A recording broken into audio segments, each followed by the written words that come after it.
Hey, movie lovers. You can enjoy Real Nerds Podcast in many ways. You can go to our website, realnerdspodcast.com. There you'll find articles and the podcast. You can go to our YouTube channel, and you will see the Real Nerds Pod Show. We're also on Blue Sky. Hey, did you know Facebook is still a thing for people? Yep, we're on there too. We are also on Threads. There are many ways to interact with us. All our film adventures are posted on Instagram. If you have a social media account, you can find the Real Nerds Podcast. Camera, action! Well, a real nerd knows who shot, and a real nerd can follow the plot, and a real nerd can... talk film! I'm sorry. Take it outside.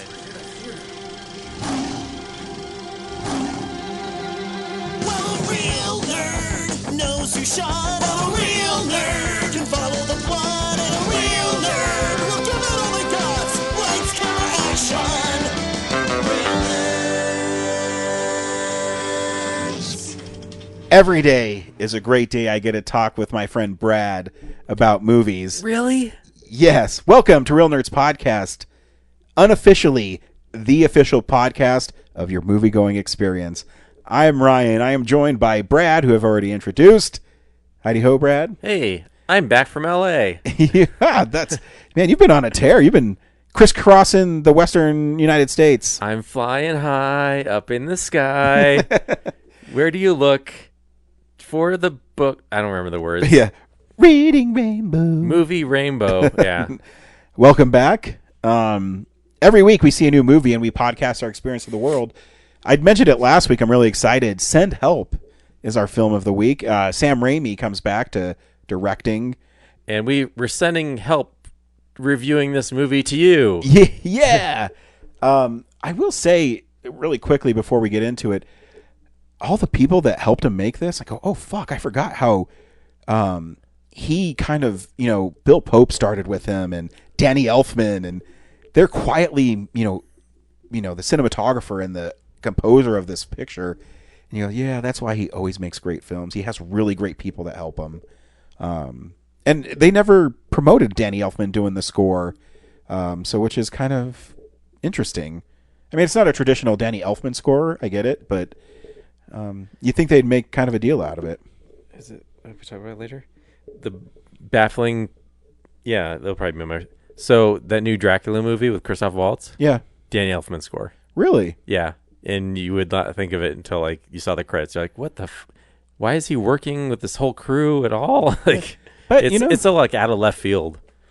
I mean, spread your wings and fly, Danny Elfman. It's cool. Stay tuned. We'll recommend the film or not, play the trailer, and then spoil the movie. We'll also talk about the nerd news of the week and stuff we've watched throughout the week. Good times had by all. Indeed. Well, before we start, Brad, what'd you go out to LA for?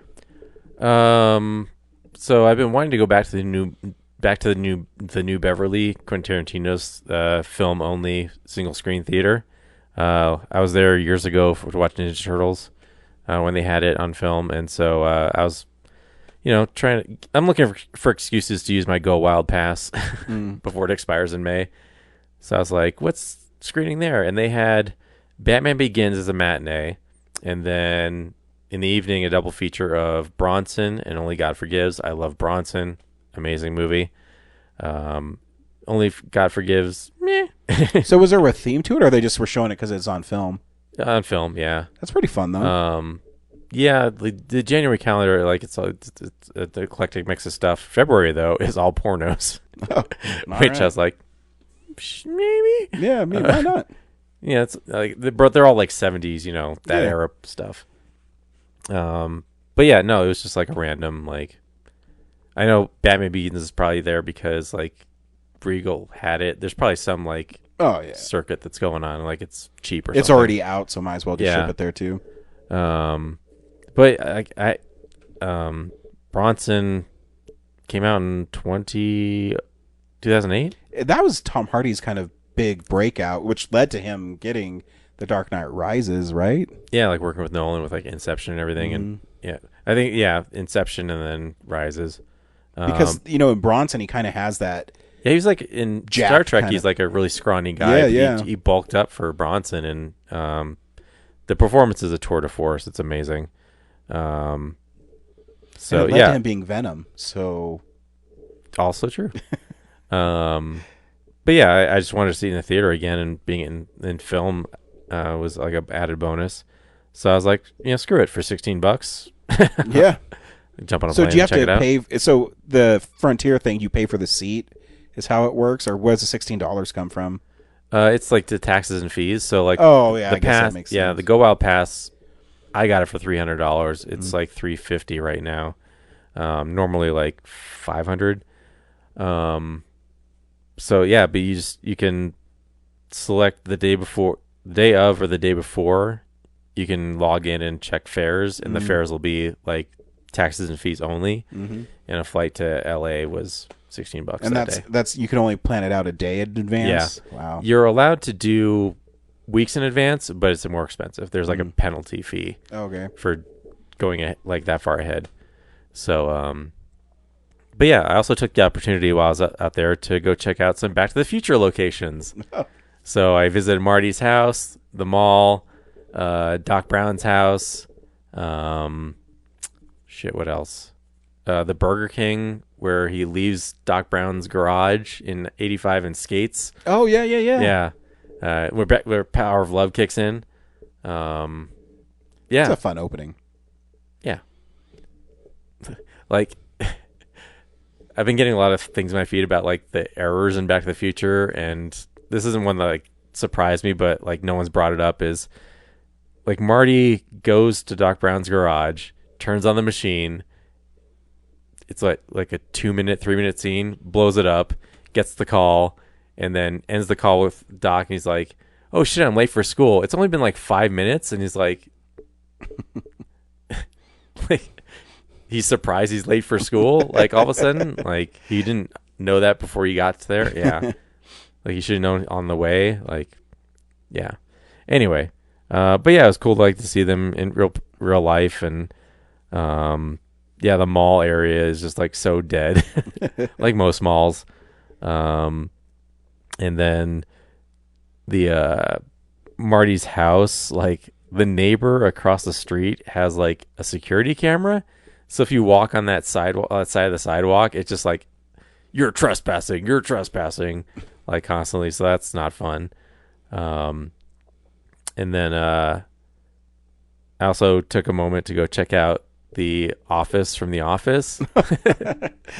And that's like an industrial area, and that also has like some security thing down the road. I wasn't there, but some guy turned around in this other complex, and it was like, again, you're trespassing, get out of here, like type stuff. But the office, they covered the gate, so you can't get a shot through the gate like you can in the show. But I put my phone under the gate and took a picture from under it. So that was fun. Did they have the machine where it clocked Michael Scott running 32 miles per hour? Or? No, that wasn't set up there. But the Britney bitch parking lane was there. Oh, sweet. And I am back. But yeah, it's cool. And then yeah, the Batman Begins screening, the audiences weren't great. Like, I ended up, after moving several times from weirdos sitting here like in weird places, I ended up sitting way in the back to the right. And the New Beverly has like a 2/3 to the left, and then an aisle, and then like a short right side.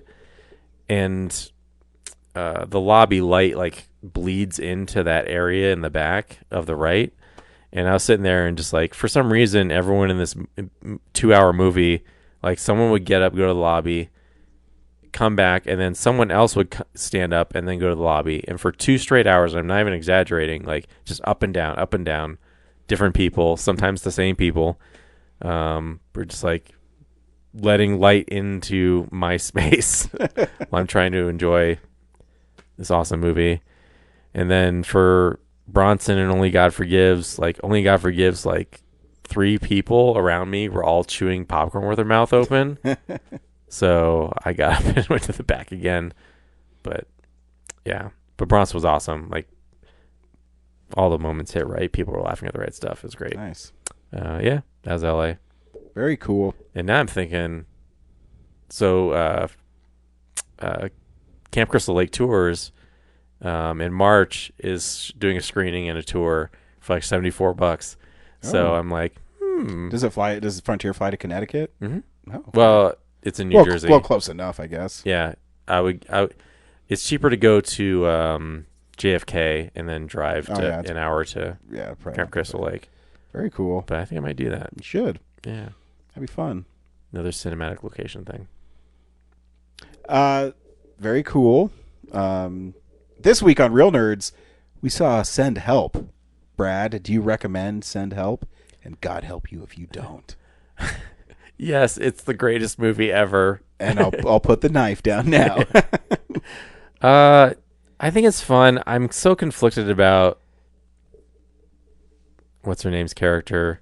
Rachel McAdams. Yeah, there's something she does in the third act that I'm just like, I was on board with her, and then she did that, and I'm like, there's no heroes of this movie. Yeah. So I'm like, but like, does it need one? I don't know. But and also like going into it, like the whole eat the rich aspect of it, like I was on board for, and it kind of like gets jettisoned really right away and just becomes like a Survivor show thing. So I was like, oh, come on, like there's some good commentary that could be developed here, and it doesn't really go anywhere. You probably never saw Triangle of Sadness. No. But also like the second act of that movie is very similar to this movie, so whatever. It's fun. I'm like some of the gore and like extremeness of the movie is great, and there's an awesome cameo in it. So yeah, I think it's worth a watch. Yeah, I mean, obviously it's my favorite movie of the year so far.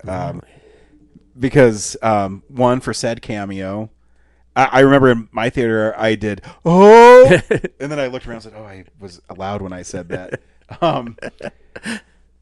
But strip away all that. The thing I do love about Sam Raimi is his movies are usually pretty fun, and the writers of this film did Freddy vs. Jason and stuff, so they kind of have this fun playfulness with their scripts always.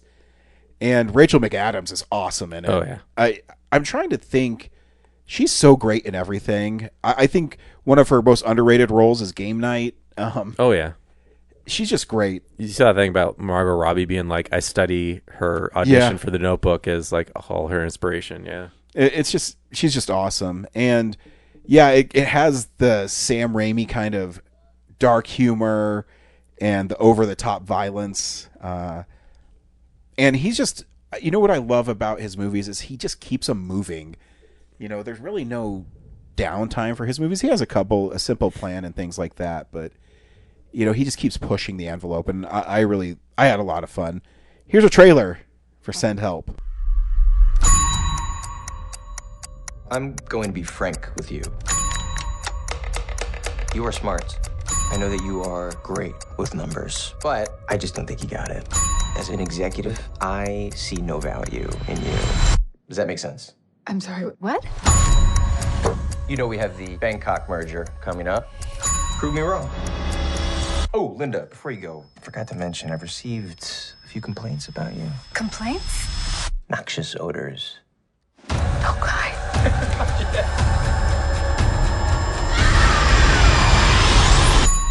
Take your seats. You're a little bitch.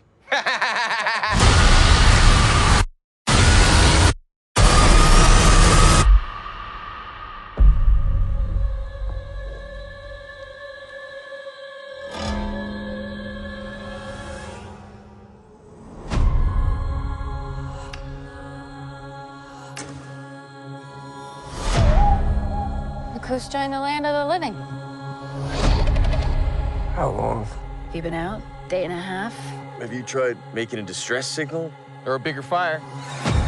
I was busy trying to keep us alive. But getting us out of here, that should be your focus, not being Susie Homemaker over here. What did you just say to me? Let's not forget, I'm your boss. You work for me. We're not in the office anymore, Bradley. No help is coming. We just have to accept that this is how things are now. You ever hunt? I think I like it. You are stuck with an asshole boss. like I was. Although I'm betting I am a much nicer boss than you ever would have been. Except for maybe this part.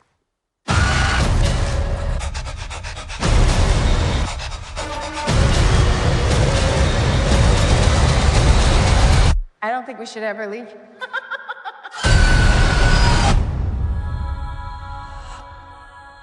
Actually, you know what I do hate is I'm tired of all like Bradley's always being portrayed as like corporate douchebags. Like the Bradley and Chad Yeah. are the most unfortunate names. Because I have a cousin, Chad, and he is nothing like any Chads I've ever met. Right. Yeah. Or not never met, but are portrayed in film and TV. Yeah, in it, Rachel McAdams plays. I always remember her last name is Little. Linda Little. Linda Little. And she is in strategic and planning. And Dylan O'Brien's dad promised her a promotion to a VP role. Who's her dad? Her dad is a cameo. Who's his dad? Yeah, his dad that you never see, except over his shoulder, is Bruce Campbell in the greatest cameo ever. As a painting. Yeah, because you know he's just put in there, obviously, for Sam Raimi. And people like you and I will see it and get really excited. But, yeah, so she's promised this, and even President Palmer in it. I was going to say President Palmer. Yeah, he's great in it. When he has that scene with her, or with him. I wish he was more in it. I know. Because he'd also be like a good counter to Brad. Yeah, because he so the guy that's gonna get her job is Donovan, because he went to college with him and he doesn't know what he's doing. He takes credit for the work she's turned in, and she's so meek and quiet that she kind of lets this happen to her. Not saying that it's okay, it's just that's what happens. And you learn that she is a big Survivor fan, and she auditioned for the show, and instead of her getting promoted, man, I can't remember. Does he say he's going to fire her if she doesn't do well, or she's just going to be demoted? I can't remember that part, but it's a really great interaction they have in his office. Because he doesn't like shoot her down right away. Yeah, he kind of has the compassionate, like, look, like, I don't believe in you, but if you can show me what I'm looking for, you know, I'll totally open to reconsidering like my position about you. Yeah, so they end up getting a private plane to Thailand, or I think. Anyways, on the way there, they see her audition video, and it's cheesy and goofy, but it's kind of fun. And then their plane experiences something, and it's crashing. And this is typical Sam Raimi, is that one Donovan dude gets sucked out, but he gets caught with his tie, and he's like stuck on the window. That's right. She puts the windshield it down. pulls the window shade down. Well, first he tries to, like, he wants her to give him her seat. Yeah. And he keeps trying to unbuckle her. And then, so he's a piece of shit. Yeah. And he deserves getting sucked out of the airplane. Yeah. So they crash land. Oh, they crash in the ocean, and she's able to survive the crash, and she ends up on this beach, and she finds Bradley is also there. Injured. Yeah, he has a pretty severely broken leg, or a shredded leg. I can't remember. I think it's just shredded. And he finds out that she's pretty good at this stuff, and how the turntables have turned, because now she's the boss and showing him what to do, and it devolves into you think he starts to like her and appreciates everything she does. And when she goes out to hunt for a boar, a boat passes and she doesn't say anything because she wants to stay there and be in charge. Yeah, she seems to have a plan of like turning the tables on him that she wants to follow through on, and so yeah, she doesn't take the help right away. Yeah, and he's also such a piece of shit that she shows him what to do, but he also kind of thinks there's something else going on, and he decides he's going to cook her dinner, and he ends up paralyzing her and with his raft that he's going to escape. It's really great. Like his first tantrum, and she kicks him to the curb, and then he like struggles to survive, and then has to like beg his way back into her good graces, and she's like basically developed her own island resort for herself. And then he goes along with a lot of stuff, and you think he's like turned a corner, and then he betrays her by poisoning her. Then she gets him back with it, and when he was paralyzed, man, my theater was squirming when it looked like she was cutting off his dick. It's fun. That was a great twist too when you like it reveals like no, she was teasing him again. Yeah, and later on, his fiance shows up, and this is what you were talking about in our tease. Is she purposely has the fiance fall over the edge of the cliff and has the opportunity. Her guide. I know, the poor guide who's the nicest guy. I know. Because, okay, the fiance, I mean, she doesn't deserve to die, but she was perfectly nice too, as I thought. Like, yeah, but she also kind of has that, I don't know. She's just snooty and rich, but she never makes fun of Linda, like when she meets her in the office. Yeah, because even when she sees her, she gets all excited. She says, Linda! Yeah. So she kills him. I felt really bad for the guide. Well, the guide, like, she can just push both of them off the ledge, but she bashes his head into the rock. Yeah. And the guide, he's super nice. He says, oh, yeah, show us where you're going, and we'll make sure you're safe, and we have food and everything for you. And so like at that point, I'm like, okay, well, you can't really root for her. Linda's a villain. Like, Bradley's a douchebag, but like she freaking murdered 2 innocent people. To protect what? And the one twist that I kind of saw coming was the really nice house on the other side. I thought it was going to be a resort or something. Yeah. When they show that X marks the spot tree thing, I was like, that's coming back later. Is like there's actually people. Yeah, I thought it was going to be a resort. That it's this rich and fancy house is kind of fun. Yeah. And she ends up fucking killing him. Yeah, when he escapes and travels over there. But that's the other thing too, is like they set up the whole like cutting off his dick thing. And I was like, that would have been great to like really do in the finale. Yeah. But they don't. She just shoots him. And then she comes back and has a best-selling book and is living the high life. Yeah. And they show like after she does murder the 2 innocent people, like she's kind of like depressed. Yeah. And like struggling with like, what did I just do? But yeah, she's like golfing at the end of the movie. So I'm like, oh, yes, it wasn't that bad. Yeah. Well, you learn to deal with it. Yeah. So she basically became Bradley. Yeah. Yeah, it's a fun movie. I miss that version of Sam Raimi a lot.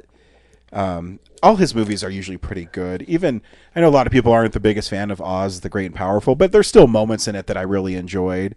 It's mostly a story problem. Yeah, but he always delivers. Even in Doctor Strange and the Multiverse of Madness, the way he works with the Scarlet Witch and the demons and things is very Sam Raimi-ish. Yeah, the whole boar fight was like yeah, so vicious and like gory. There was fun behind the scenes stuff. I just watched there's clips that were online, and Sam Raimi's always the one throwing the blood on people, and he's fun. And I love when I went to the Alamo, they showed this clip from the first Spider-Man movie,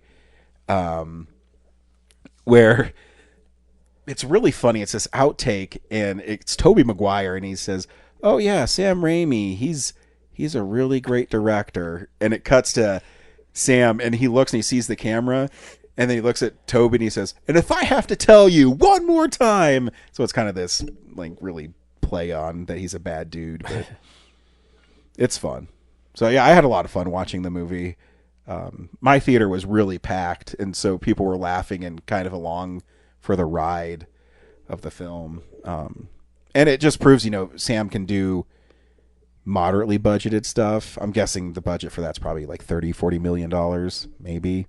Yeah, I'm guessing a lot of that island wasn't really a real island. Yeah. Like their camp was probably the set, and then everything else is probably just CGI. Yeah. And it is what it is. It's easier to control the weather. Yeah. But yeah, it's, because it has to be, there's no way it's $100 million movie. So I'm sure it'll make money, and that's all I want. I just want Sam Raimi to keep making stuff. Again, he doesn't have to. He made $40 million not making Spider-Man. So he's good. Yeah, I just had a lot of fun with it. It's a really fun movie. Cool. Yeah. This is a big nerd news of the week.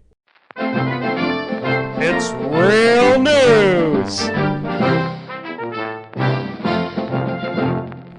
In a move that outraged many people, including big-time Hollywood people, Alamo Drafthouse, which you kind of called, they started this mobile ordering where you go in while the pre-show's going on, you take out your phone, you scan a QR code, you order stuff, the people bring it to you.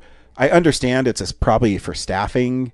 That way you can have multiple people in theaters, and they don't have to keep on checking in the theater. They just get orders. And then when the 10 minutes before the movie started, you had to go back to writing pen and paper. Well, not anymore, my friend. Now they're slowly rolling out that everywhere is just mobile ordering now, which goes against what the Alamo is founded on.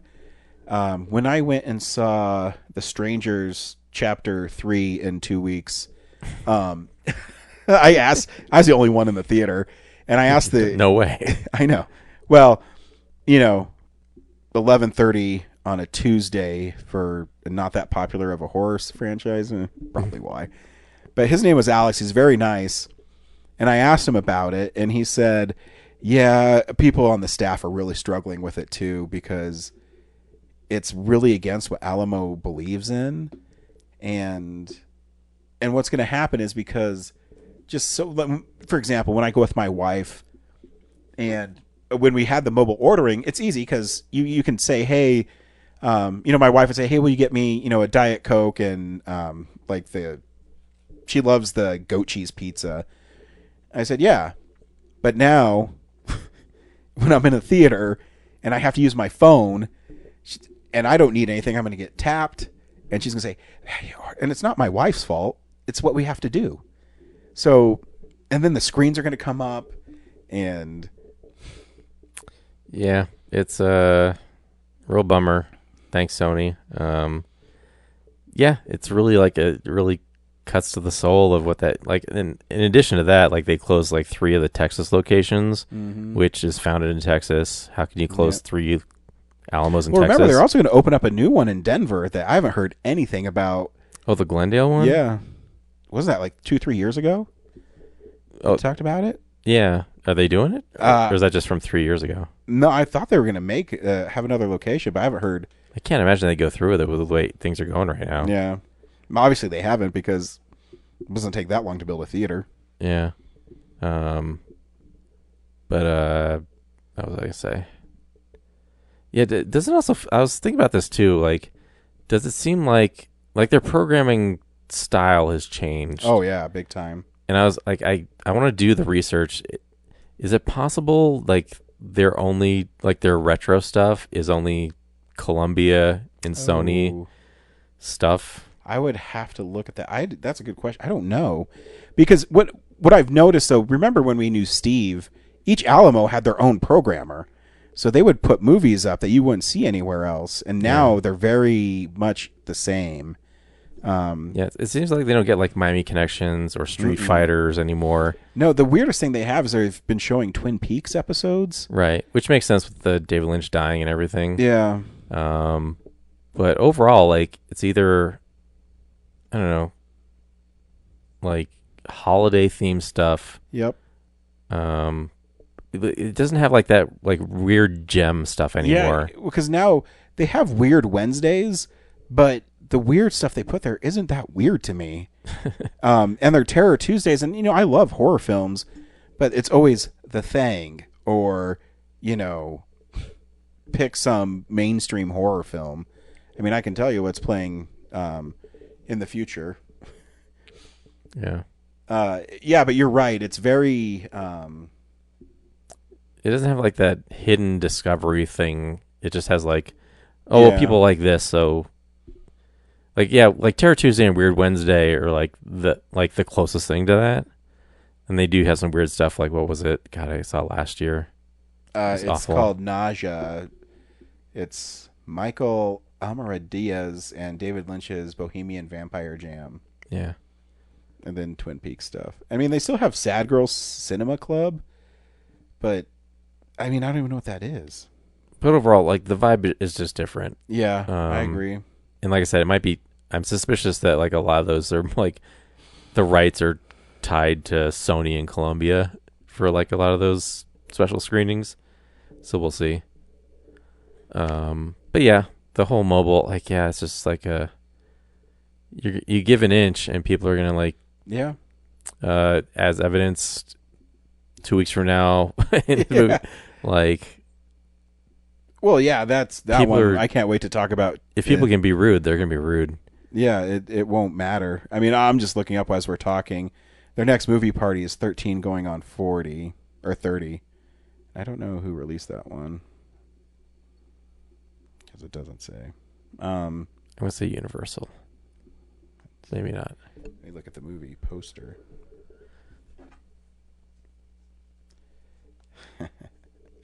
It's definitely Sony. It's Revolution Studios. Is it? Yeah. Yeah. So that's their next movie party. So they're saving licensing fees by Yeah. showing their own shit. And it's sneaky because the only reason I know Revolution Studios is Sony is because all the Resident Evil stuff comes from there. That's right. Yep. So, so I'm guessing in Halloween we'll get just a bunch of Resident Evil stuff. Yeah. But yeah, like we warned earlier when like Sony bought like it was like they had the Paramount decrees, right? To keep this from happening. And so yeah, they show like a Paramount or a Warner Brothers in the Alamo like first run. Yeah, But all their retro stuff now is just coming out of their own house. yeah. So Guess we'll see Ghostbusters a lot, yeah, which we already do. yeah, it's a bummer. But I've also like gone to Regal more anyway these days. I can't. Hats off to you for going. Well, a couple days ago, notwithstanding, or It's really it's the mostly, commercials and stuff that drive me insane. but I get why they have them. It's just there wasn't as bad as, when we go to the movies in 2 weeks. It wasn't as bad as when I saw the 420 movie or the 430 movie. I was losing my fucking mind because it was no joke. 27 minutes of commercials, yeah, and then they showed 3 or 4 trailers. So it was 32, 34 minutes before the movie started. last couple of weeks, like they've pared it back. It's been like 2 trailers, 2 to 3, which is nice. I wonder if people started saying something. Yeah, but also like their like retro stuff has been great. Yeah, Like I've seen a lot of, I don't know, like Casablanca and Wizard of Oz. Like yeah, like they have a different thing every day, so it's great. which is fun. Well, we watch films throughout the week. We don't need programming for this in a segment I call What We've Been Watching. So, yeah, this is the stuff we've been watching. Brad, what'd you watch this week?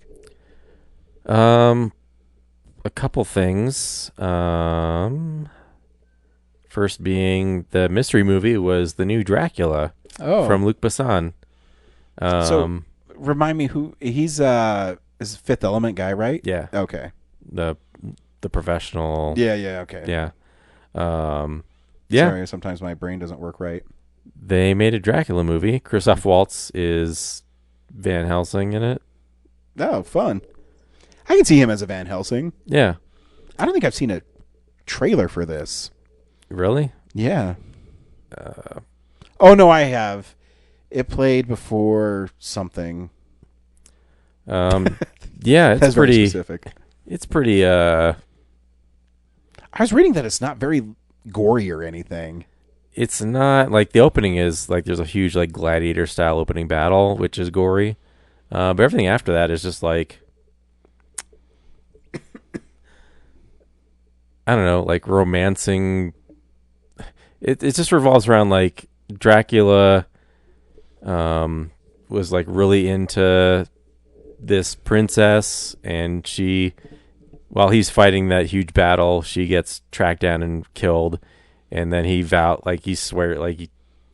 it's a lot like He Bram sells us- Stoker's Dracula. he sells his soul to the devil, becomes immortal, and then just like seduces all these other women throughout the 'Cause Dracula centuries. likes to fuck. He does.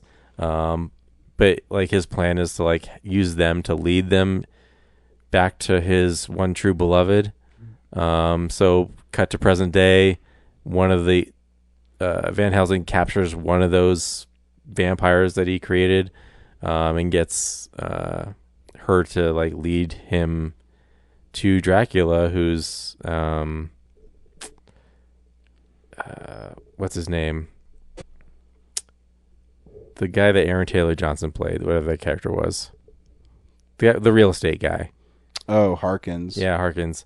He it plays out like Nosferatu, which you just saw. Invites him into his castle and makes him a dinner, and then And shows him a vampire cock. not that. But he, like, so I don't know. I guess the big changes are that like Dracula has these like stone gargoyle servants, like little gremlin guys, CGI gremlin guys that like make the food and set the tables and all that. And I guess he like poisons Harkins and traps him in the castle, and then finds out that his beloved is like, his fiance. So he travels back to Vienna or whatever the fuck, and finds her and seduces her and convinces her to like be with him. And then Van Helsing and Harkins like try to stop it. And it's very much like, I don't know, like the 2000s era CGI, like bombastic plot, like Van Helsing or Resident Evil style stuff. Yeah. European style filmmaking. Yeah. And I don't know, nothing really new. No. Kind of all the same stuff, but like Luc Besson style. I also saw The Relic for the first time, which was at Terror Tuesday. I've seen it, but I don't remember it. I don't remember liking it very much. So they warned us ahead of the movie that the movie was really darkly lit, in general, but the movie rolled, and Tom Sizemore is like the main detective guy, and Penelope Ann Miller is it's about this like anthropologist who goes to some South American country, finds this relic, ships it back to Chicago Natural History Museum, whatever. They're hosting a big party or something to do fundraising, and the relic somehow gets out, and like there's a monster embedded in it, and it starts eating the night watchman and infecting people, and hiding. This huge monster is hiding within the museum while this party is about to happen. That's right. Fuck. Yeah.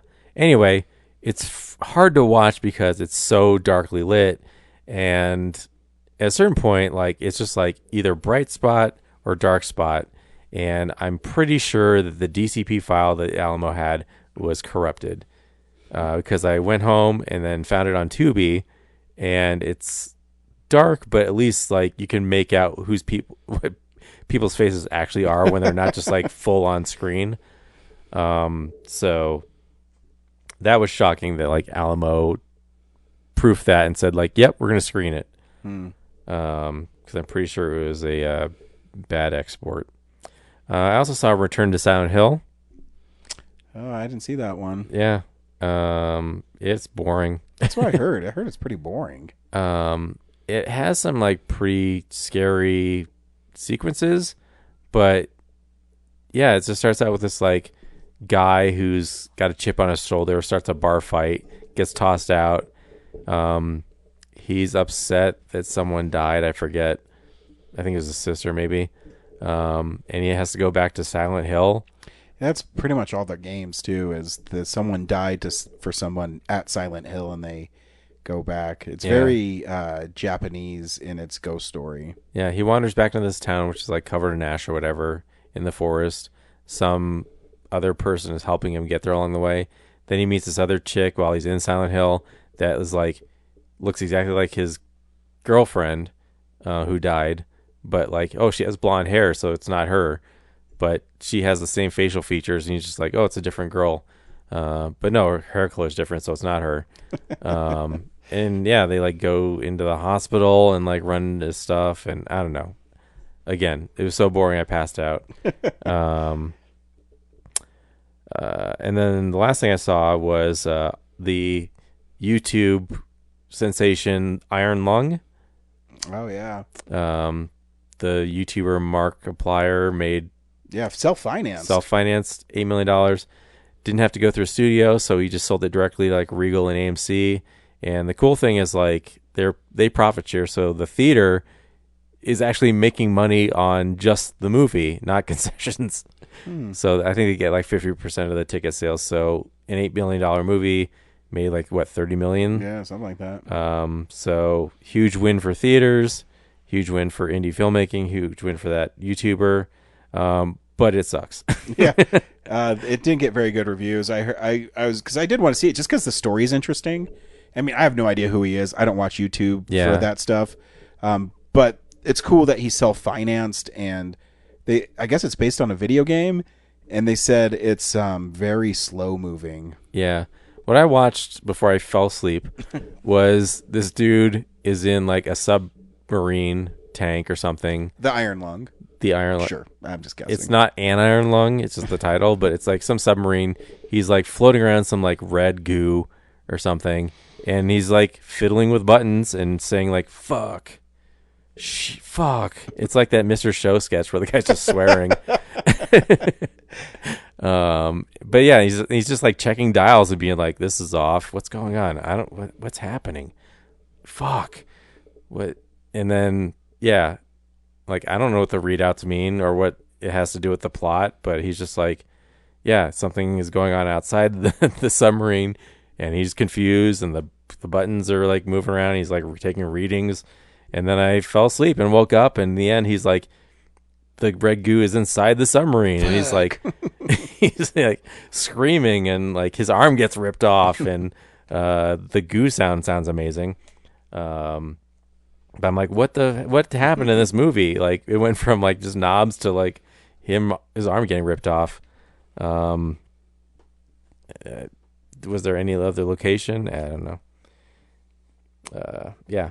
And I'm like, I kind of want to know what happened, but I don't want to sit through it again. Because if it's just the buttons again, but if I legitimately missed a plot and like other scenes outside of the Iron Lung ship, like there's a monster in there, I think. I don't know. I don't know what this was about. Like why? Like I think he's an escape con, or he's like an ex-con that's like doing a job for money that like goes awry. But all I saw was like a dude messing with buttons and like being like, what's going on? Yeah. But the other thing too is like, yeah, it's awesome and it's successful, but it's like he spent like 10 years building an audience to get to this movie. Mm-hmm. Like if he just made the movie and put it out, like it wouldn't have. Yeah, no, it's taken. So it's like, okay, so he's successful because he spent 10 years building a community of people to go see it. Like it wouldn't have happened otherwise. So it's really not a win for indie filmmakers unless you like want to spend the 10 years not making films and just making YouTube content and Yo, hit that like button and subscribe. And then hoping people like you enough to like get up off their ass and go to the movie theaters like 10 years later. So, yeah. That's what I watched. I only watched a couple things. I watched Dogma and the 25th anniversary Blu-ray 4K is awesome. And I love when Kevin Smith is hitting on all cylinders. He is so good. Back when he had something to say. Yeah, and there's moments in that movie that I still laugh. Jason Mewes carries that movie, and I love the scene where they're in the diner with Bethany and The Last Scion, and she says, do you believe in God? And he says, oh great, the one fucking chick we meet at the abortion clinic loves God. And then he says, let's get out of here, and she says, wait, I'll yell rape. It's just funny. It really is amazing, like, to see Jason Mewes in Clerks as a guy who's like just there existing and forgetting his lines to like being like an actual comedic tour de force in Yeah, and it's Dogma and Jan Silent Bob and Strike there's Back. just so much great moments in Dogma. I always love when Loki and Bartleby are at the movie headquarters, and they kind of, terrorize the executives. CEO because they have a false idol.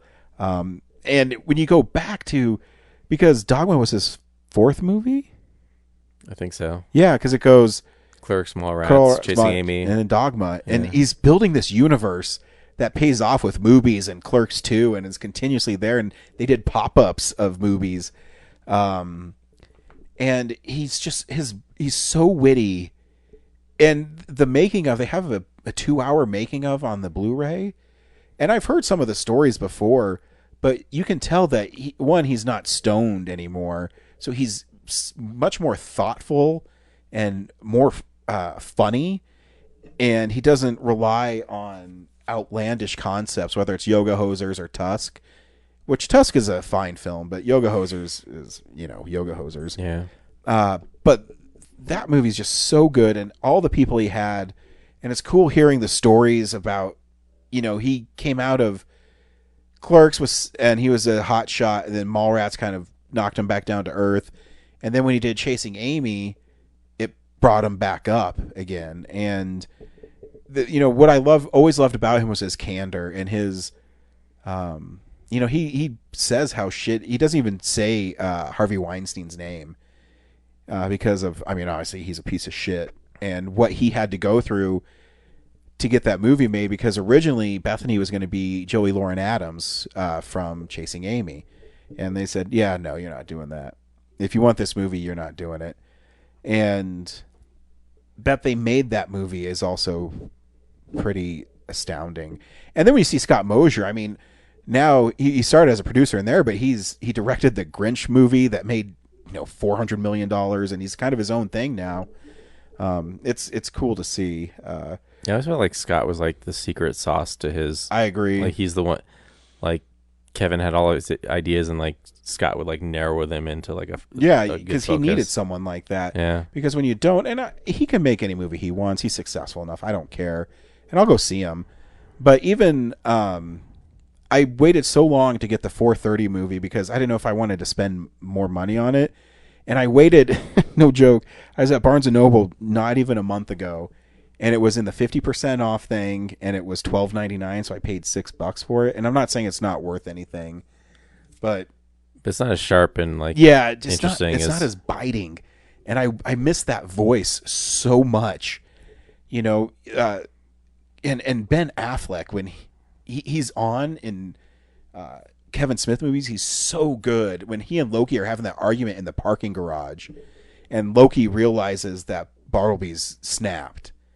It's great scene. It's Yeah, so great.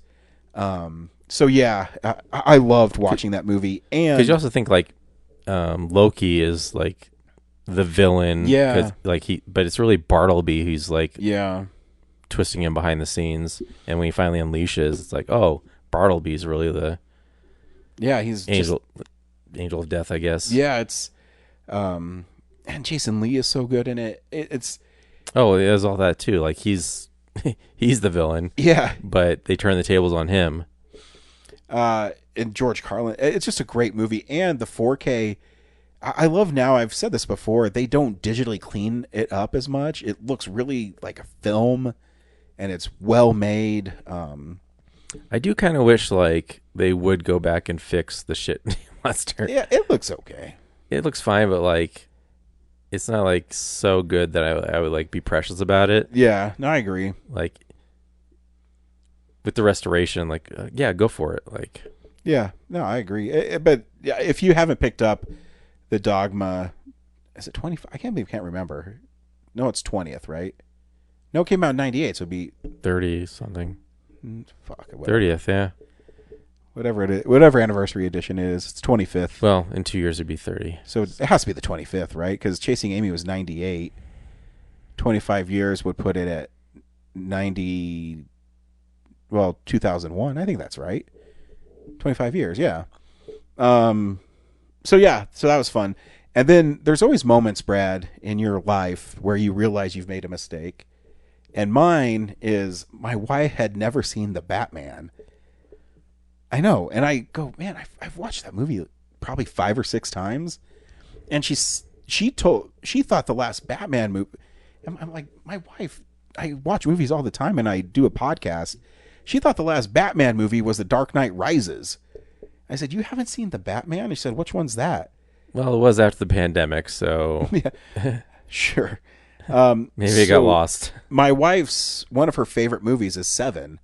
And I told her, I said, well, you'd really like The Batman because the Riddler in it is a serial killer who leaves clues. And she said, oh, okay, I mean, I guess we can watch it. And I put it on and she was enthralled. And she said, it's so moody and it has so much character. And I said, I know, it's really great, right? And yeah, the movie's awesome. Yeah,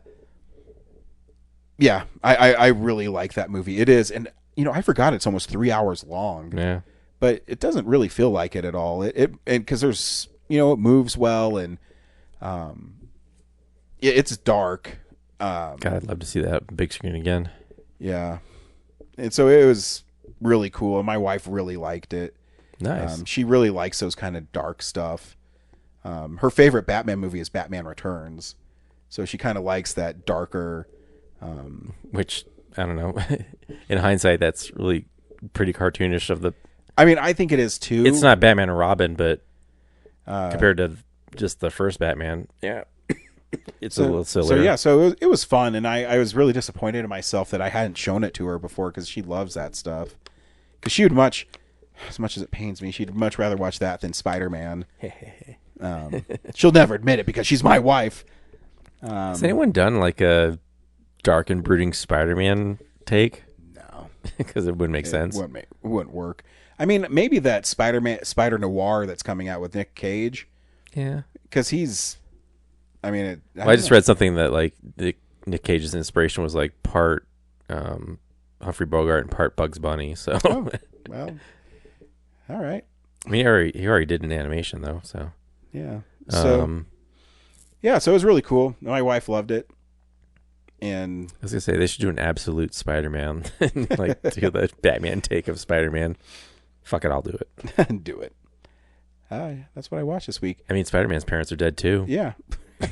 They're fucking dead. Next week, man, back-to-back weeks movies for me. Jason Statham returns with Shelter. You know what? I'm not even exaggerating. I need to know if you're going to the shelter. I have not seen a trailer for this movie. I have no idea what it's about. I think I saw it once. Hey, Jason Statham's the new Liam Neeson. I mean, he has a movie come out every January. The Beekeeper. What was the one last year? What was it called? Where he's the construction worker. Working Man. The Working Man. Yeah. Yeah. I heard they're making. Well, I've heard they're making a Beekeeper too. So Beekeeper must have made a lot of money. Overseas. Yeah, of course. So next week, we'll see you at the movies. Well, a real nerd knows who shot a real nerd can follow the plot. And a real nerd will give it all they got. Lights, camera, action. Real nerds.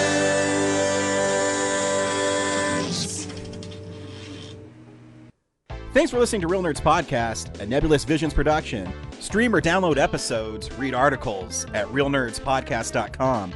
Stream us on Apple or Google Podcast, Stitcher, Spotify, or iHeartRadio.